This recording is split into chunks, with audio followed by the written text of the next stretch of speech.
So, welcome to episode 3 of the podcast. Still trying to get used to all the cameras and stuff. Today I have brought my good friend Paul here with me. We're going to be talking to Paul a lot about his experiences. A really inspiring story, to be honest. He's been a great help to me in getting this podcast up and running with something that he really believes in. So this is episode 3 of the podcast. Like I said, I'm still really getting used to all this stuff. Struggling to find the all the ability around the technology and stuff, but well, so far so good. So Paul, do you want to introduce yourself?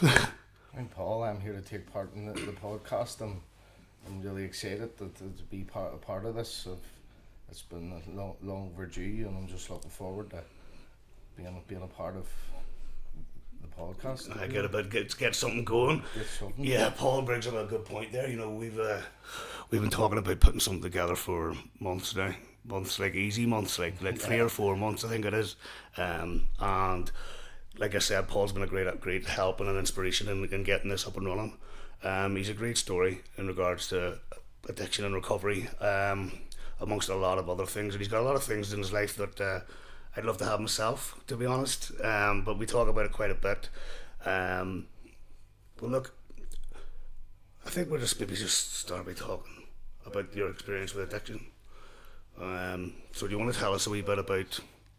Well, I mean, you've spent time addicted to substances before, yeah? Yeah. My addiction has been, it spans over a long period. It's multiple years, and I mean, it started off where I was a successful user, if you want to call it that. I was able to use and put it down, but towards the end of my addiction, I couldn't. Obviously my drug of choice had a hold of me. I didn't have a hold of it, and it then started to control my life.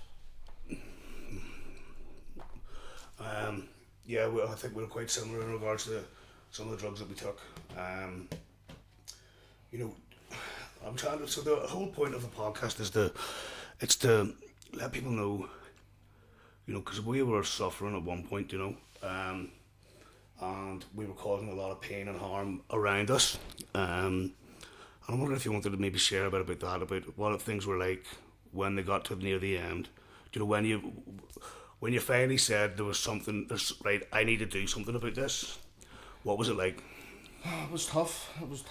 I mean, my addiction didn't only destroy me, it destroyed all my relationships, my family relationships, my relationship with my partner, my kids. It affected everything.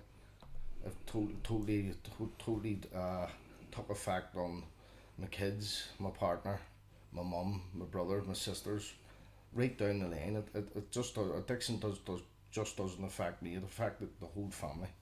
I mean, addiction's a family disease, they say, so I mean, at the end, I had literally nothing and no one, and it was a rock bottom, and that's when I realised I needed help. You talk about that rock bottom, from my experience, I was at that rock bottom a lot for a long time. I'm a bit conscious of this, where this camera is. That rock bottom's a lonely place. Were you there for a while, or did you just hit one day enough was enough? No, I was at rock bottom for a long time, but I mean, I think it was a lot of self-pity for me. It was, God help me, and nobody wanted to help me, if you get what I'm trying to say. So, yeah. I mean, rock bottom for me was, I was maybe using maybe two years rock bottom, and it's tough. Yeah, the fact that we stay at that rock bottom for so long, what do you think it is that keeps people there? It's the drug of choice. Definitely the drug of choice, and it's your. I mean, for me, what kept me there was not realising that the help was there, and it was tough. I finally had to admit that I had the problem was there, and I knew the problem was there, but it was trying to find a solution. What we say, and the solution was there, but I couldn't see it. Yeah, I think that, the one of the major points of this podcast is to show people that you can get past it. We'll maybe touch a wee bit more on the story and the progress of that, but I think we're definitely talking about the point where enough's enough, but you just keep ending up in the same spot. For me, my experience, I think, is I didn't know any better. I didn't know how to do anything any different, so I had to go somewhere and find out what do I need to do different, and that's hard to do. Ultimately we had to accept responsibility and be like, nobody's going to do this for me. It doesn't matter. I think I was doing therapy recently for things that happened 30 years ago, and they were still affecting me today. They were still my reasons to use just over a year ago. Nobody would get me, nobody would understand, and I think as much as well, maybe some of that is true, the feelings, I think, are the same with a lot of us guys. The fact that we felt we had to grow up too fast, or we were hard done by, or ultimately insecure. And I think the key point is, I'm always going to wonder what we're doing here. The key point is taking a bit of responsibility for who you are today. Do you have anything you want to add to that? In terms of what? Just in regards to what it was like to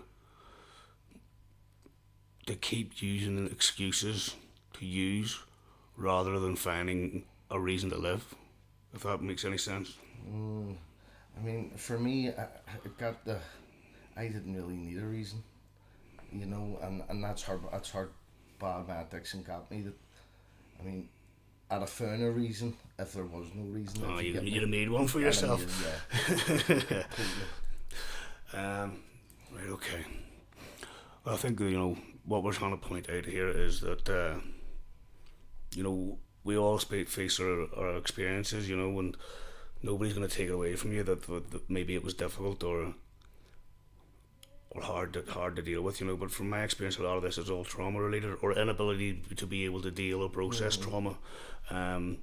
Could be a way of putting it. And I know that you have experiences in that yourself. Your story. You shared your story, which was about a week ago. I think it was week tomorrow.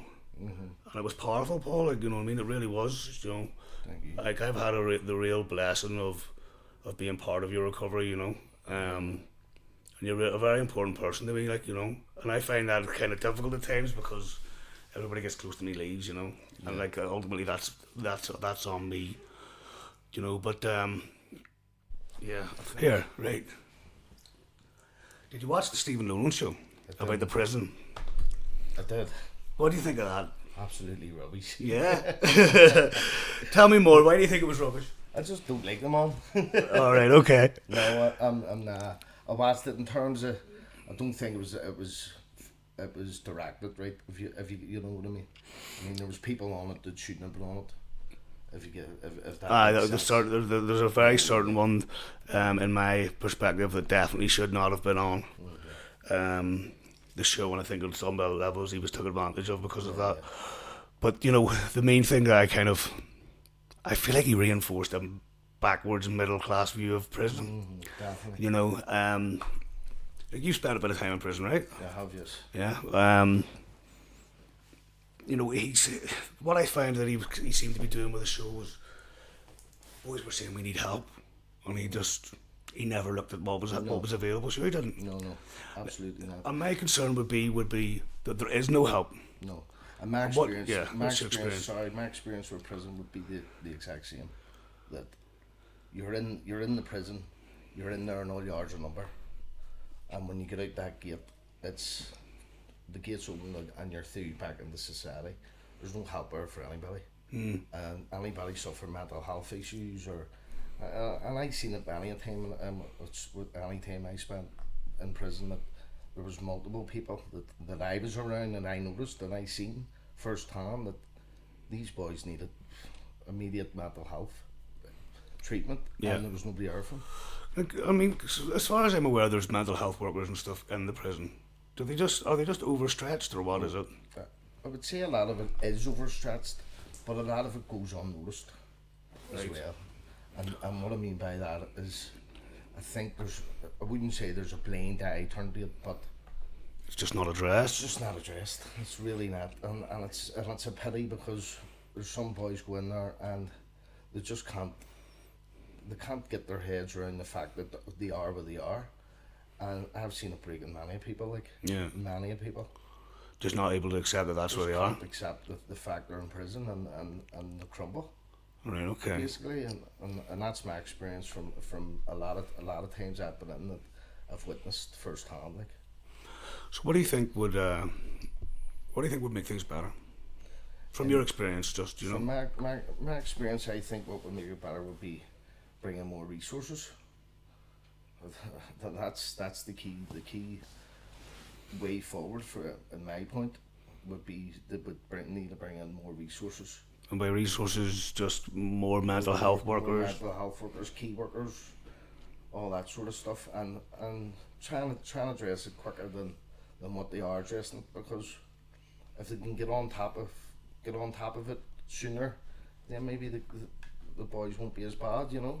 Yeah, I mean, my experience of the prisons is, you know, well, I mean, I just think that the governor came across quite well on that show, I think. You know, Yeah. my opinion, he did. He came across quite well, that he actually seemed to care. But again, I don't think they were able to point out, well, this is what we're doing to fucking stop this from happening again, you know. You know, I'm involved in a project myself, you know. I'm wary of mentioning my employer, because this has nothing to do with my employer. This is what we're doing here on this podcast. But what we're trying to do is reduce the risk of reoffending by increasing employment opportunities with the guys coming in and out of prison. And one of my biggest concerns was what, there was maybe 12 people interviewed on that show. 2 of them were dead by the time the show came out. I know, see that. Absolutely. You know, Well, yeah. and that's where I'm interested in trying to create a bit of what's the word I'm looking for? Harm reduction, I suppose. Harm reduction, Yeah. stability, maybe. Yeah. Any idea what you think would be good for that?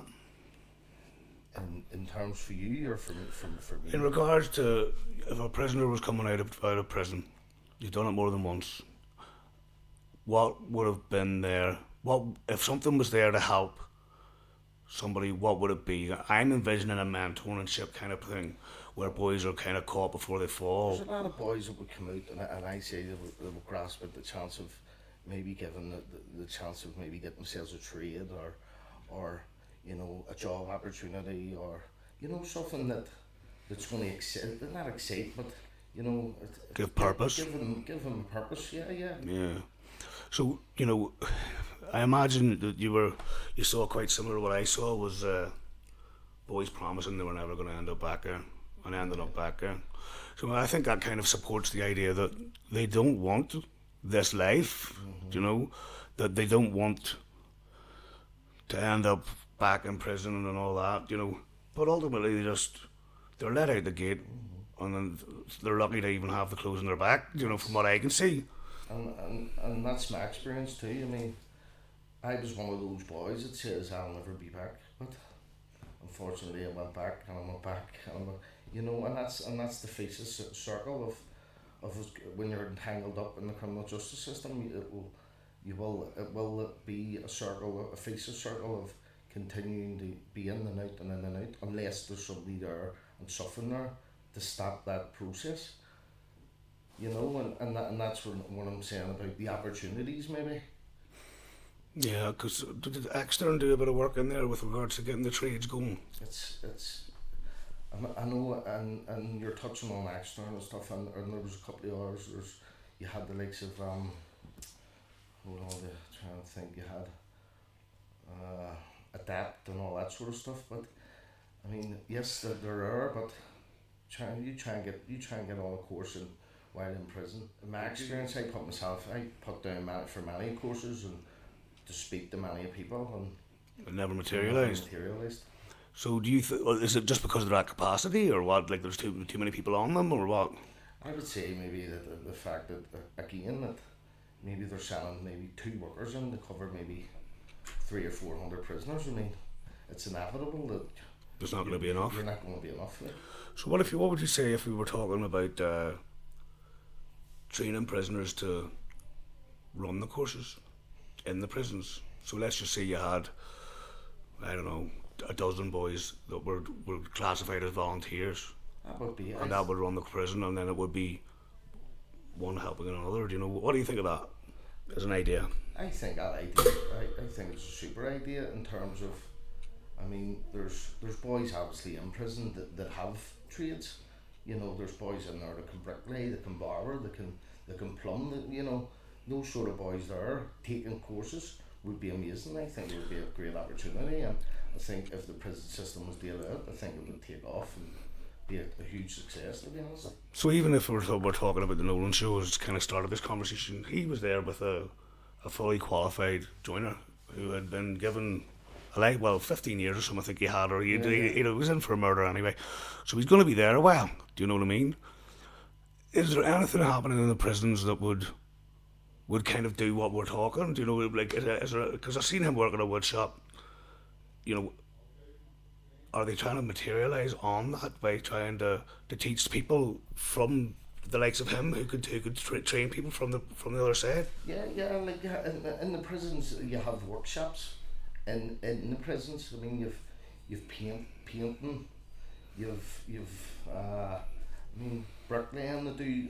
McGabby would have more courses in terms of get the trade than what McGilligan would. Right. McGilligan's prison is a more open prison, more relaxed regime and all that sort of stuff. Whereas McGabby would probably facilitate better, but McGilligan would be a better prison to learn it in, if you get what I'm trying to say. So, I mean, it's part and parcel with one and not the other one, if you get me. Right, okay. So I don't think Stephen Nolan was the right guy to be interviewing those guys. You know, I think they could have got somebody with a lot more experience, a lot more knowledge to be talking with those guys, because in a lot of levels he just seemed to be highlighting the reasons of why people are in prison rather than what's going on, how do we help, you know, and I find it actually quite difficult to watch at times, you know. I had the joy of watching it with my mother, who would be kind of more his way minded, you know, but she enjoyed watching it with me to get it from my perspective as well, you know. With the question of what would reduce reoffending, from your experience, what do you think would do it? Not saying you have to have an answer. It's a hard one for me. What would reduce reoffending, because every individual prisoner would be different. True, good point. You know, so, in my point, from my point of view, from my experience, what would have probably stopped? You can't say stopped you, because reduce the risk. It would probably be what I touched on, maybe given opportunities, work opportunities, you know, maybe getting a trade. But in the same sense, I mean, you could get that outside the prison. When you're out, it's a hard subject to touch on that, because every individual prisoner would be different. So yeah, that's in terms of what would stop the reduce the harm of reoffending, I wouldn't have an answer for it, because every individual prisoner will have a different story, you know. So, well, how much does drugs relate to it all? Well, drugs relate still. I mean, if you go into a prison population, 90% of the prison population today, I would say that their offences would be that they had some sort of, if they weren't taking drugs, they were looking to get money to get drugs. yeah. Or they'd have been taking both drink and drugs. I mean, and that's the thing. 90%. And it's a huge statistic. Yeah. Sorry, and I mean for that to be so high, I mean, it's frightening. Like. Yeah, I mean, obviously, you know, I've touched on it, but you know, I'm not going to be working on trying to reduce the reoffending rate, because I think that statistic of 2 guys dying before the film even came out is scary, like, you know. And that's what I'm interested in. That's the area I'm interested in, is reducing that risk there completely, or as much as we can, you know, because I think the governor came across really well in the show. Like, I really do think he did, and he was like, he mentioned the fact that their liberty's been taken from them. That's their punishment. We're not here to punish them, you know. Yeah. But I mean, that being said, they should be. I think they should be working on reducing the risk of reoffending. And the thing I'd like to touch on too, I mean, it was in that program. I mean, there's a lot of, I mean, drugs is a major issue in the prison itself. I mean, I've seen boys get into prison, maybe never took a drug in their life, and then became addicted in there. You know, so I mean, that's a major thing too.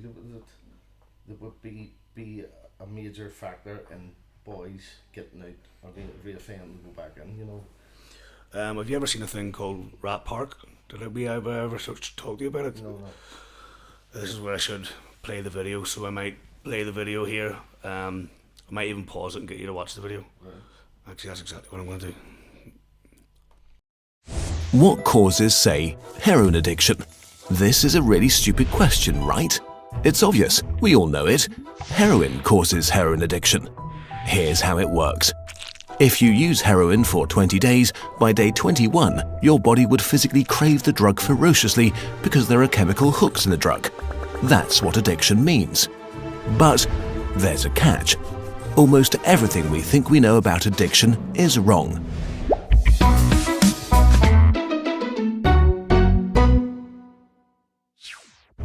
If you, for example, break your hip, you'll be taken to a hospital and you'll be given loads of diamorphine for weeks or even months. Diamorphine is heroin.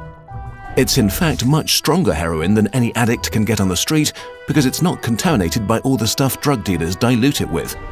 There are people near you being given loads of deluxe heroin in hospitals right now, so at least some of them should become addicts. But this has been closely studied. It doesn't happen. Your grandmother wasn't turned into a junkie by her hip replacement. Why is that? Our current theory of addiction comes in part from a series of experiments that were carried out earlier in the 20th century. The experiment is simple. You take a rat and put it in a cage with 2 water bottles. One is just water, the other is water laced with heroin or cocaine. Almost every time you run this experiment, the rat will become obsessed with the drugged water and keep coming back for more and more until it kills itself. But in the 1970s, Bruce Alexander, a professor of psychology, noticed something odd about this experiment. The rat is put in the cage all alone.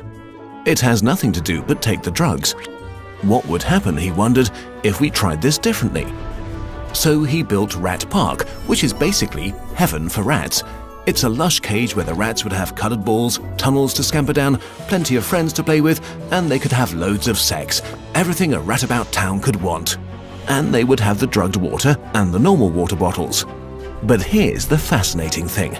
In Rat Park, rats hardly ever use the drugged water. None of them ever use it compulsively. None of them ever overdose. But maybe this is a quirk of rats, right? Well, helpfully, there was a human experiment along the same lines, the Vietnam War. 20% of American troops in Vietnam were using a lot of heroin. People back home were really panicked because they thought there would be hundreds of thousands of junkies on the streets of the United States when the war was over. But a study followed the soldiers home and found something striking. They didn't go to rehab. They didn't even go into withdrawal. 95% of them just stopped after they got home. If you believe the old theory of addiction, that makes no sense. But if you believe Professor Alexander's theory, it makes perfect sense. Because if you're put into a horrific jungle in a foreign country where you don't want to be, and you could be forced to kill or die at any moment, doing heroin is a great way to spend your time. But if you go back to your nice home with your friends and your family, it's the equivalent of being taken out of that first cage and put into a human rat park. It's not the chemicals, it's your cage. We need to think about addiction differently. Human beings have an innate need to bond and connect. When we are happy and healthy, we will bond with the people around us. But when we can't, because we're traumatized, isolated or beaten down by life, we will bond with something that gives us some sense of relief. It might be endlessly checking a smartphone, it might be pornography, video games, Reddit, gambling, or it might be cocaine. But we will bond with something because that is our human nature. The path out of unhealthy bonds is to form healthy bonds, to be connected to people you want to be present with. Addiction is just one symptom of the crisis of disconnection that's happening all around us. We all feel it. Since the 1950s, the average number of close friends an American has been steadily declining. At the same time, the amount of floor space in their homes has been steadily increasing. To choose floor space over friends, to choose stuff over connection. The war on drugs we've been fighting for almost a century now has made everything worse. Instead of helping people heal and getting their life together, we have cast them out from society. We have made it harder for them to get jobs and become stable. We take benefits and support away from them if we catch them with drugs. We throw them in prison cells, which are literally cages. We put people who are not well in a situation that makes them feel worse and hate them for not recovering. For too long, we've talked only about individual recovery from addiction. But we need now to talk about social recovery, because something has gone wrong with us as a group. We have to build a society that looks a lot more like Rat Park and a lot less like those isolated cages. We are going to have to change the unnatural way we live and rediscover each other. The opposite of addiction is not sobriety. The opposite of addiction is connection. What do you think of that? That video in a nutshell is just it's as black as it's white, you know. It says on it that 95% of the people in addiction is someone who's lonely, put in a position where they feel trapped, or so, you know. There was a lot of it there that we needed to try and take in. It's very quick, like a very quick period of time. But you know, I think it really bangs on the point of you lock somebody in a cage and what the fuck do you expect from them, like, you know. You know, I think that the you know, I think there'll be a good transition here between the prisons and the addiction side of stuff, which is both things that we're on to talk about today. But the opposite of addiction is connection. You know, I know that in your experience, you've got your family back, haven't you? Oh, absolutely. I think, that is a huge thing. It says there, as you touched on, the opposite of addiction is connection. When you have that connection, your addiction doesn't. My connection is today is as strong as it's ever been, and I think it takes time to get that connection back to where I've got it today. But it's right in what it says. If you have that connection, your addiction is your connection is more important than your addiction. You know? Because I think that ultimately that's what we all crave. We all crave intimacy and relationships, you know, and unfortunately for people who are struggling with addiction, they get that in parties, you know, as superficial as it may be. They're still getting connection with other people. I'd like to touch on what it's been like for you to get your family back, you know.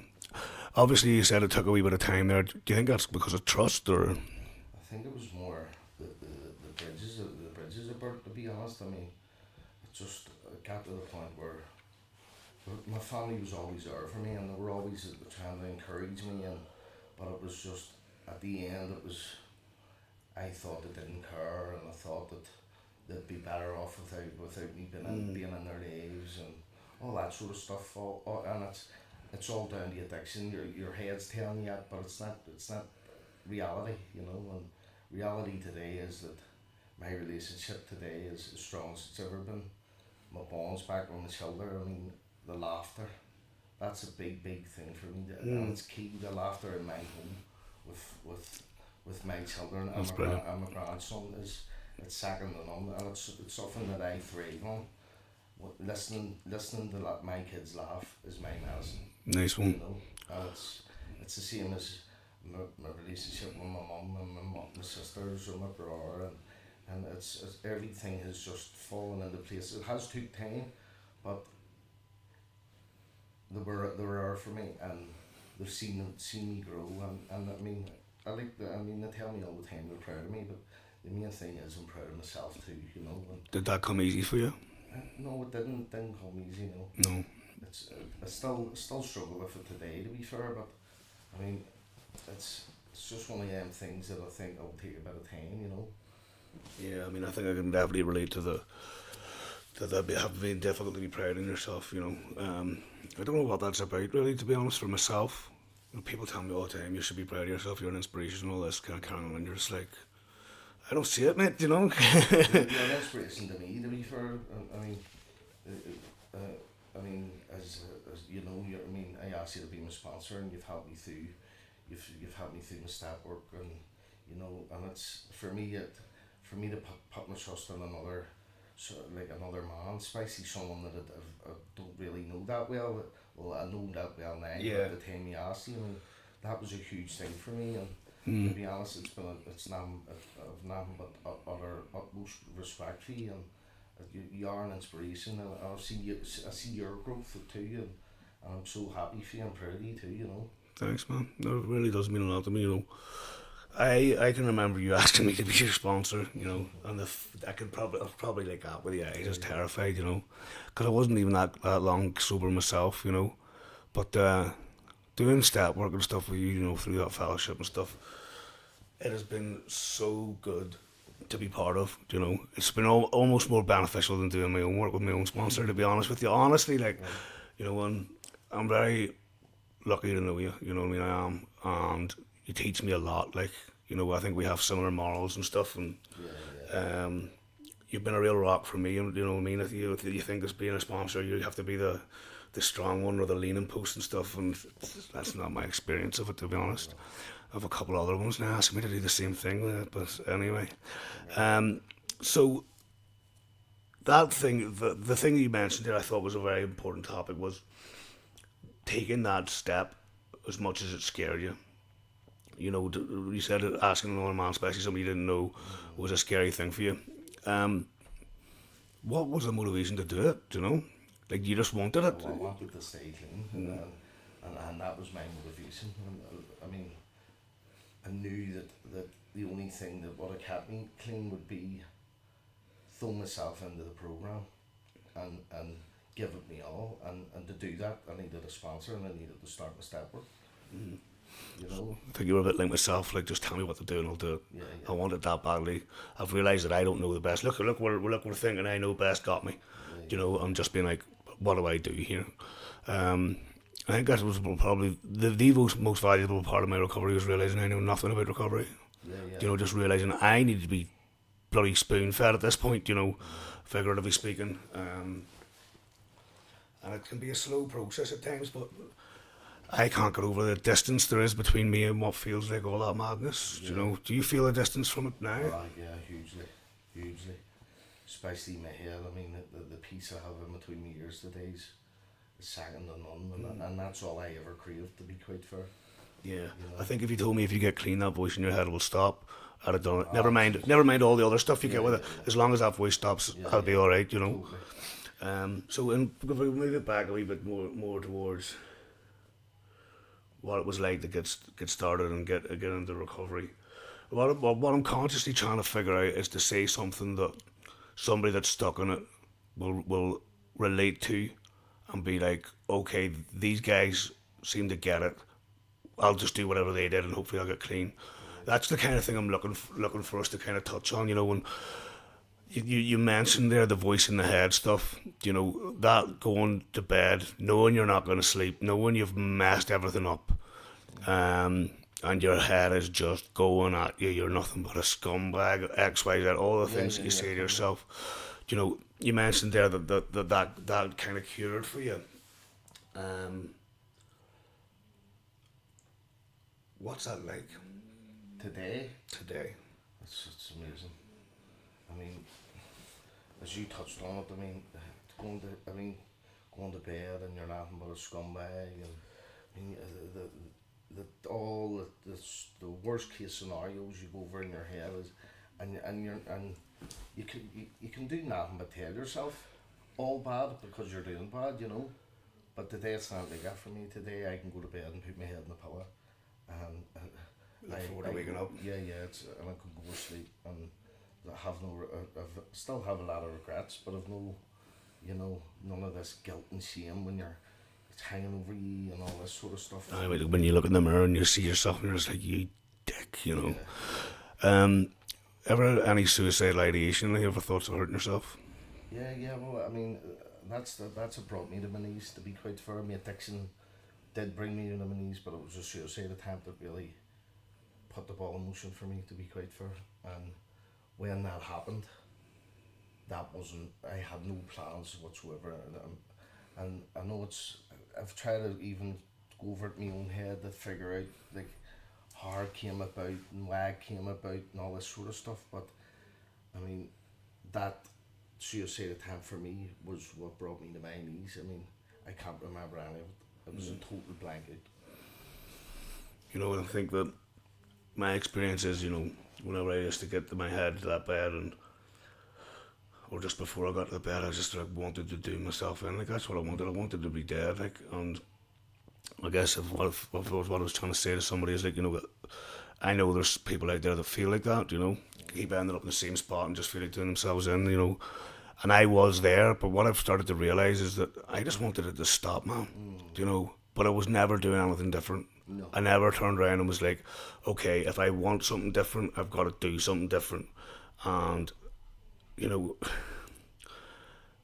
see now, I know that I just wanted it to stop. I wasn't wanting to be dead. You know, I have kids and stuff, do you know what I mean? Yeah, totally. And I mean, imagine just doing that on them. And they're what kept me from doing it, to be honest, like they are. Or at the time that I did do it, it was just the image of my son's head, my son crying, that made me say, right, ring the fucking ambulance, like you're down here, you know. And that was a real shock to the system that I got that close. But I don't want to be there anymore, do you know what I mean? I think I had like in my head, you're only going to live for 2 weeks, just keep doing whatever the fuck you're doing, it doesn't matter, you know. And but now I think I have like a 30-year plan. Do you see a future for yourself? Like, as your outlook on the future changed from getting sober? Yeah. I see a happy future. I mean, my future now is, for me, is I mean, I'm looking forward to becoming a grandfather again to another grandson, which is huge for me because at the start when my first grandson was here, I mean, I struggled to get a bond with him, and that was down just totally through my own fault. That was my addiction. That my addiction had that much control over me that I didn't want to get a bond with him because I thought my addiction and the drugs was going to take. It was either the drugs was going to take my life, or I was going to take my own life. You know, and that's a terrible thing to say. But today it's not like it. So you're saying that the story you told yourself was that I'm better off not getting a bond because that way it won't be as hurt as much. Yeah. And that is, it's mad mentality, but I get it, you know, I do. Yeah. You know, the addiction brings you to your knees, like, it's up to you how long you stay there. You know, one thing I've realised, you know, is that I may not be responsible for the reasons I was addicted to drugs, but I'm 100% responsible for what I do about it today, so. Totally agree with you. And I think it's about taking that responsibility that's important. You know, you are somebody who I have seen take the bull by the horns and be like, I don't give a fuck what it takes, I'm doing it, you know.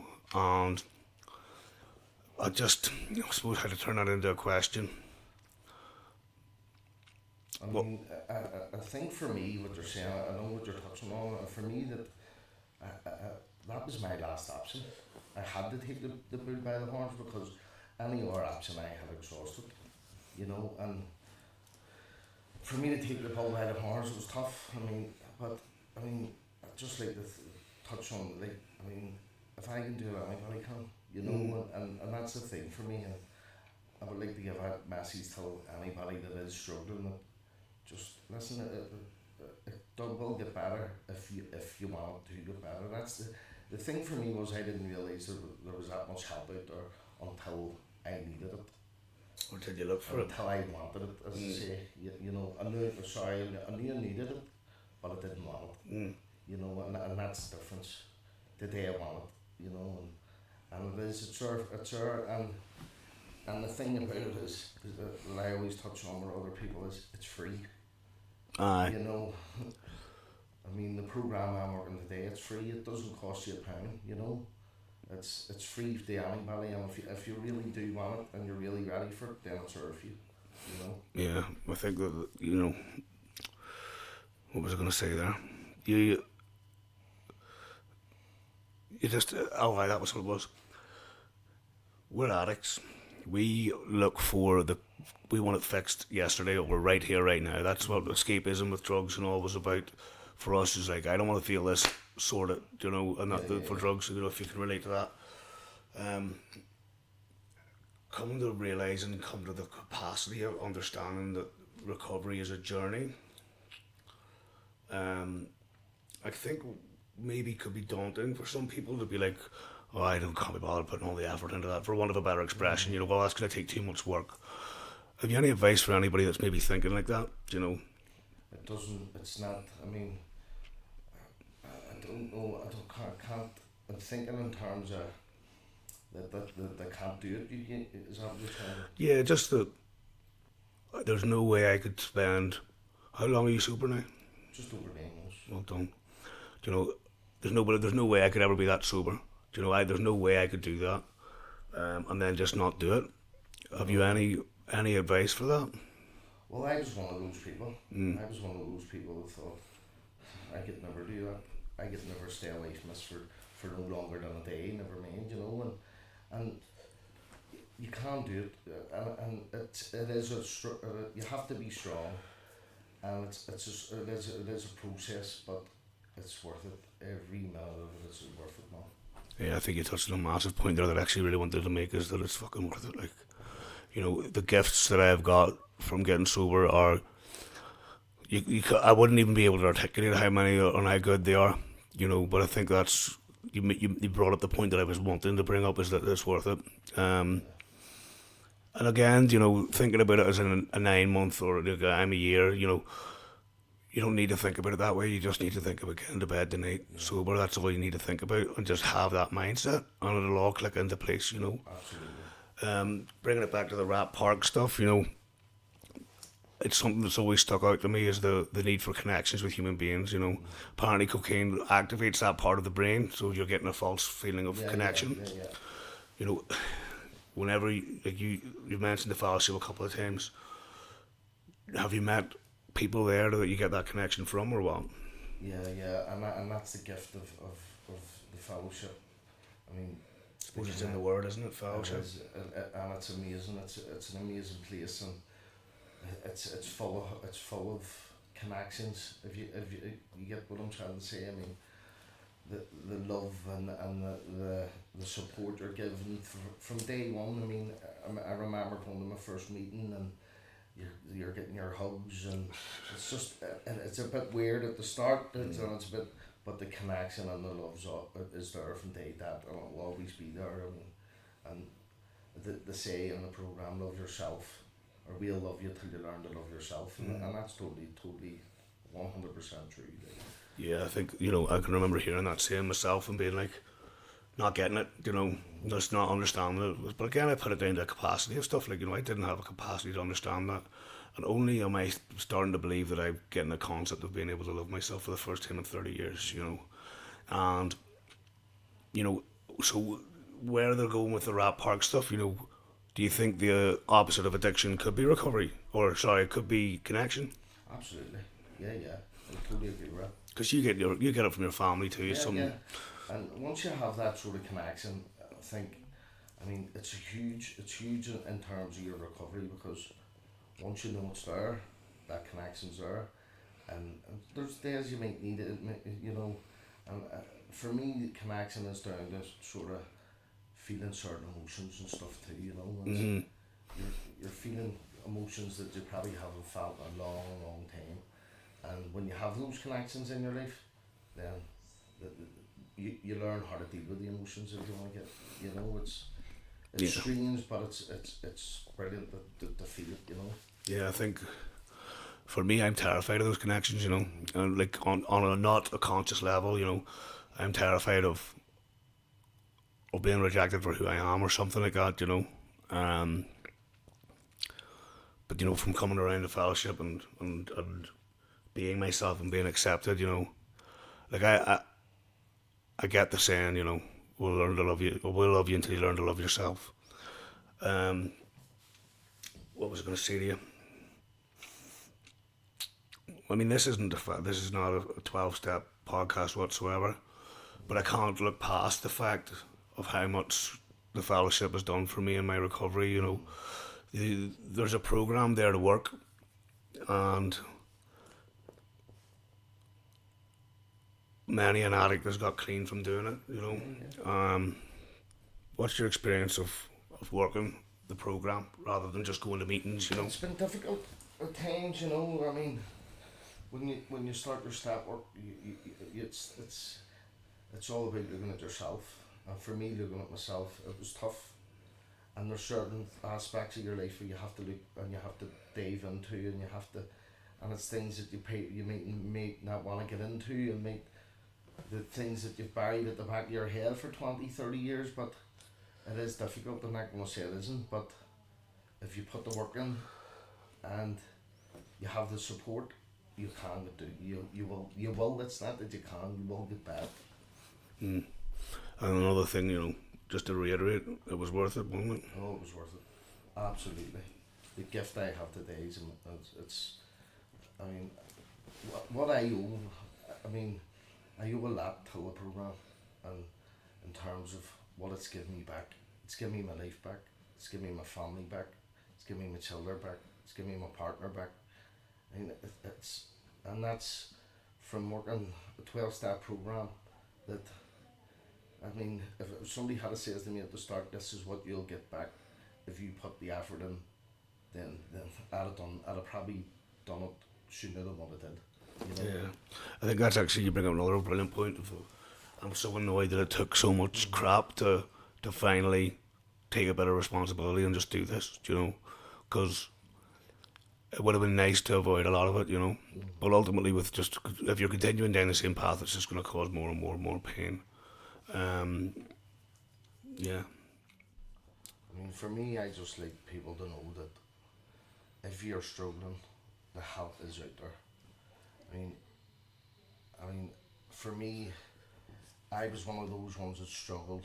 Every day I struggled, but I found the help in the 12-step program, and the help is out there. So if anybody's struggling, reach out. I mean, go online.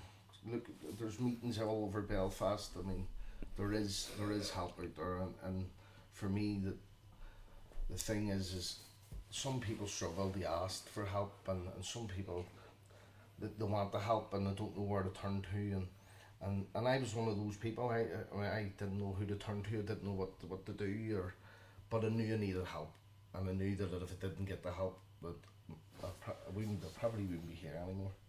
You know, and for me, what I've got from reaching out and taking the help is my life is completely different today. I live a good, happy life today. Yes, there's still struggles, everyday struggles, but I get there. And, you know, the thing for me is, of what I touched on earlier, is my medicine is my the laughter that I have back. And I've got that back through working the program. And I don't keep touching on it, but it's what keeps me going, is what I have today I don't want to lose. And if I was to go back to my old ways, then I'll lose all that, and it's not an option. Alright, so you maybe have a couple of questions for me, is that what you're saying? Oh, I could maybe have one or two, you know. Well, what do you want to know? I mean, for me, what you've touched on, but we're doing this podcast, and obviously it's going to be broadcast, and there's going to be people watching it, and I mean, if there's somebody sitting watching this and they need to reach out and feel that they're ready to reach out, how could they reach out through the podcast? Well, you know, I've done a lot of thinking about this, to be honest. You know, I've been thinking about making it somewhere available for somebody to get help where they're not going to get social services referrals done and all that. Because, see, to be honest, see if everybody that was using drugs and had kids reached out for help, social services couldn't cope with it. No. Do you know what I mean? They just couldn't. You know, so I would kind of like this to be, the podcast was maybe thinking about doing a service available like that, but I don't think I have the capacity for it, you know. I don't think I'm going to be able to to provide that to people. But you know what I would say is, you know, the NA website's brilliant to try and get in contact with help, you know, and just go for that help. But ultimately, the podcast is hopefully going to be more informative. You know, I'm looking to. You actually mentioned Adapt earlier on. I might try and get them in and interview them to see what they do. I think they're only the other side of the gate, but aren't they? Yeah. They don't do it out in the community. But I want to interview services that are available, so that they know where to go and get help. Ultimately, you know, I'll be there for a message for somebody or stuff like that. But I have to watch that I don't burn myself out, like, you know, because you know. So ultimately, it's an information platform at the minute. You know, that NA and stuff. It's about attraction, not promotion. We're not promoting NA, but we can't help but mention it in the fact that we're recovering because of it, like, you know.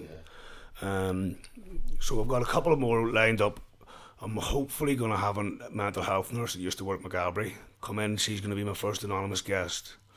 I don't know how I'm going to film the anonymous side of it yet, you know, a camera behind them yet or not, or if my software on the computer will let me just blur their face out or not. I don't know what way I'm going to do that. I'll hopefully get a look at that whenever I'm editing this one. But I think, you know, with us having the highest suicide rate in Europe and the second worst prison system in Europe, we need to start, at least somebody needs to be talking about it. You know, somebody needs to be talking about it and figuring out a way of how trying to make that better. You know, so I'd love to touch on that. You know, we mentioned earlier on that the two of the guys that came out of jail off the Nolan show were dead. I bet you, because one of them was crying for help, literally. He was crying for help, like, and nobody seemed to be helping him, like. Because I was thinking about him whenever I was watching it. I was like, I hope I run into that guy. And then the thing came up saying he was dead, you know, and you're just like, literally, because you saw him acting out, him with his doctor. Trying to get his doctor to sit back down and listen to him, you know. And I think, yes, these guys have violent pasts and stuff, but I think if you were genuinely there to listen to them, you would. Sorry, I don't know what happened there with my laptop. If you're, like, you know, if somebody was genuinely there to listen to them and help them, I think you'd give them an environment to do that. That's where I'm looking at doing, you know, but I'm not going to be able to do that with a podcast, in fairness. But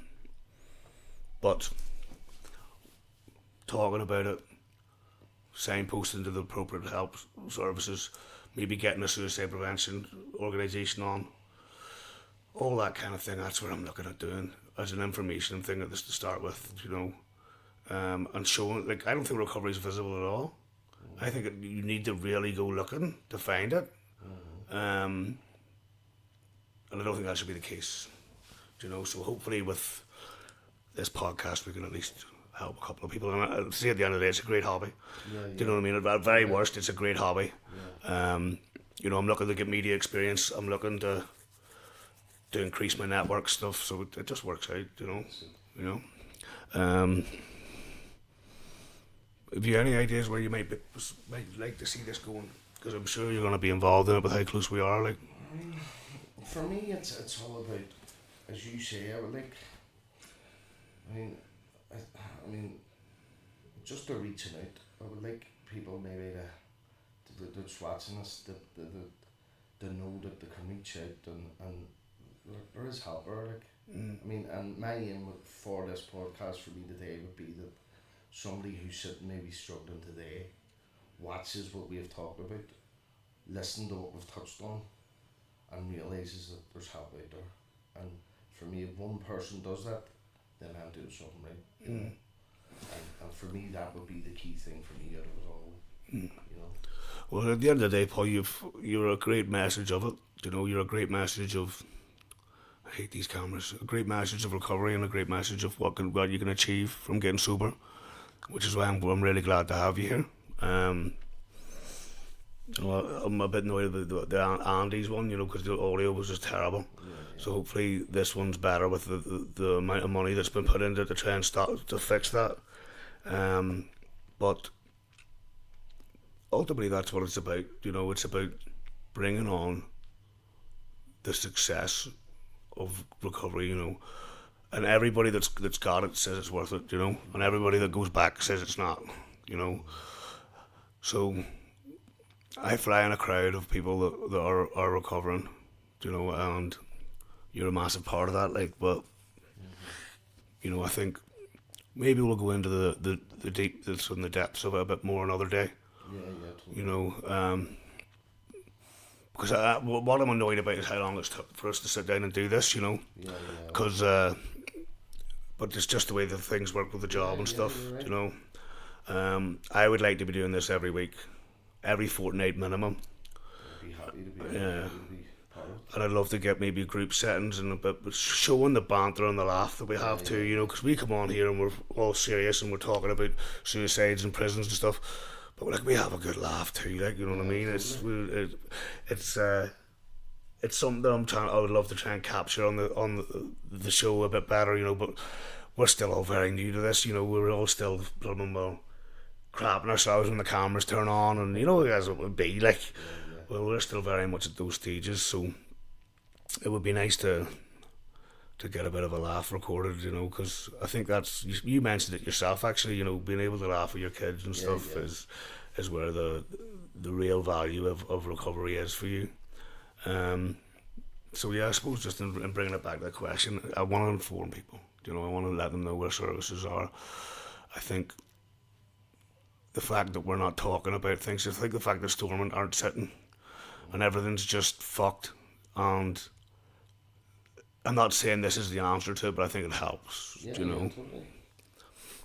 The idea of getting you on was to get a story of recovery, you know, and I think you articulated the fact that that you want people to get help, and I'm just hoping the fucking audio was alright, to be honest, mate. Like, well, both of them were right. I'm just hoping that the audio was alright. But I think, you know, what you wanted to say was you were fucked and now you're not, you know. That was pretty much it. Yeah. And we can grow it from there. We can grow it from you're fucked and now you're not to what's the actual process, you know. I think that's going to be an interesting one to be like, okay, you're saying do this and do that, but that's obviously not all you do. Yeah. What else is it you need to do? You know, I'd love to talk about work. I'd love to talk about fucking Stephen Nolan. Do you know what I mean? But we kind of touched that anyway. Don't like them all.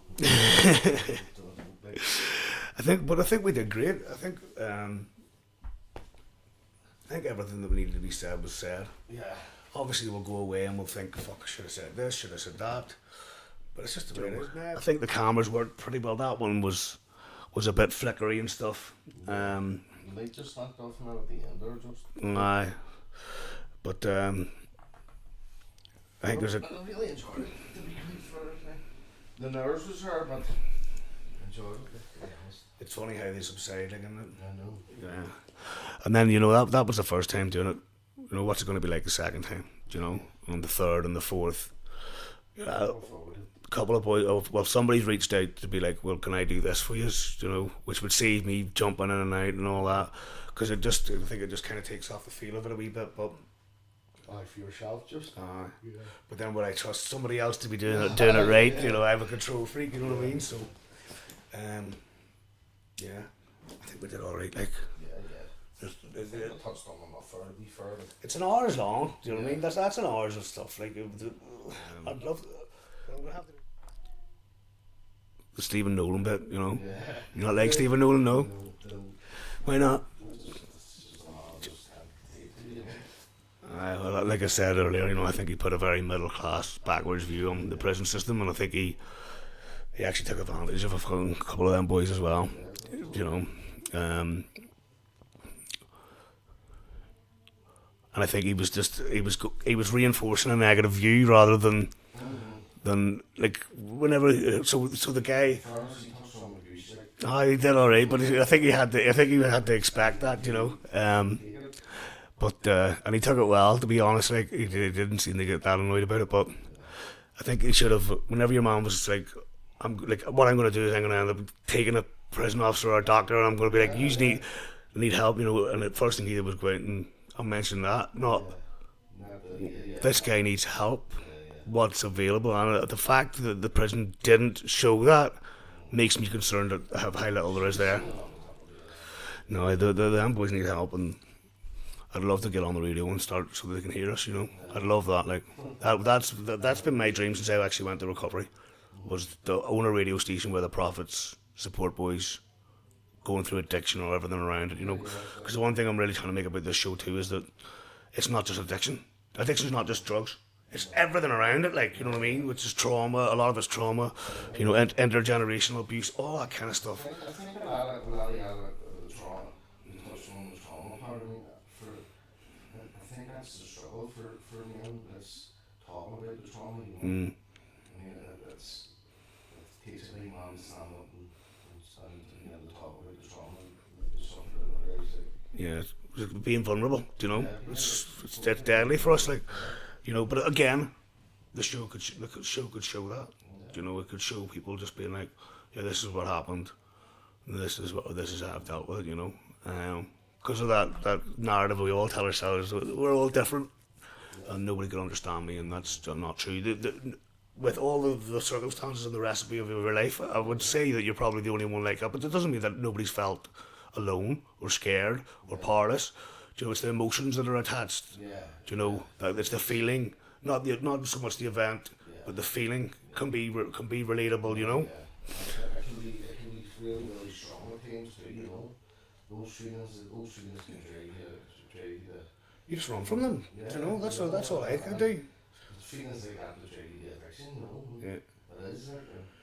So I'm thinking, the more we talk about that, the more we relate to people, the more people will be like, right, okay, this actually makes sense. These boys know what they're talking about.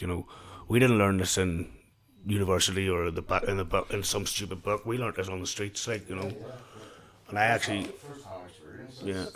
Second to none, like, And I think that, because I'm now a year away from it, I actually think that people that don't know me wouldn't believe how bad I was. I actually believe that's because it's hard for me to articulate how bad it was. People, to be fair, I couldn't look at you today and think that you were as bad as maybe, some of the stories you've told me. Like it's hard to imagine you as that person that now that I look at you today, and it's strange. People probably do the same with me. Oh yeah, but I can touch on what you. I think whenever you express the paranoia and the anger and the rage, I can see it in you. But I've never seen anything close to it, which is a great compliment, whenever we were stuck in those kind of guys. At some stage I was probably psychotic, like at one stage, you could see it in my eyes, like, I was not, taxi drivers wouldn't pick me up anymore. When I was 17, I was 18 and a half stone. There was a big lump of a guy in a taxi and they were like my part-time therapist. I was screaming my story at them and they were just like, I'm not lifting that fella again, and that's what happened. But for me to be now comfortable in my own skin is probably a good way of putting it. I'm not 100%, but I'm definitely getting there. I think this is actually we've turned an interesting perspective into actually a real gift of recovery, is that people wouldn't believe who you were then. Yeah. So I mean that's one of the things I'm concerned about with this is that. Because my accent's all over the place too, because I've lived everywhere, that's already a barrier. Like, people never look for the similarities in that, they look for the differences, They're like, where the fuck's this come from? But the answer's everywhere, unfortunately. So I worry that people are going to be like, there's no way you're that bad, you know what I mean? But I mean, I was bad, like, I was a homeless, alcoholic, drug addict, It's hard to see you that bad, it really is.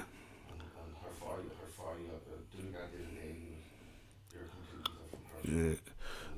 From the day, first time I met you from up to today, they're completely different. Yeah. You're more relaxed, you're more mellowed, you're more, not that you weren't down, but you could see the edginess of you touching them, and it's just amazing to see your move through it. Just takes time, man, and that's the journey of it too, isn't it, That's it. Yeah. Is there anything you want to say to the cameras before we shut it off for the night? That's you for now. But Paul, thank you so much. I really, really enjoyed that. I'm going to look forward to putting it together. And we'll see you again on here soon, I'd say. Yeah? Thank you. And one more time, because I know that you'll all be watching this because Paul's in it, thank you so much for everybody that helped chip in for the equipment and stuff. I've been saying it at most of my filmings, but it's because I really mean it. Thank you for helping out with this here, because we couldn't have done it without you. So I know you'll be watching this because of Paul, so I'll make sure it's in there. And I'll probably hopefully leave that as the last thank you unless I see you face to face. But again, yeah, we still a long way to go, but we're up and running now, thanks to you, so I appreciate that. Paul, thank you very much.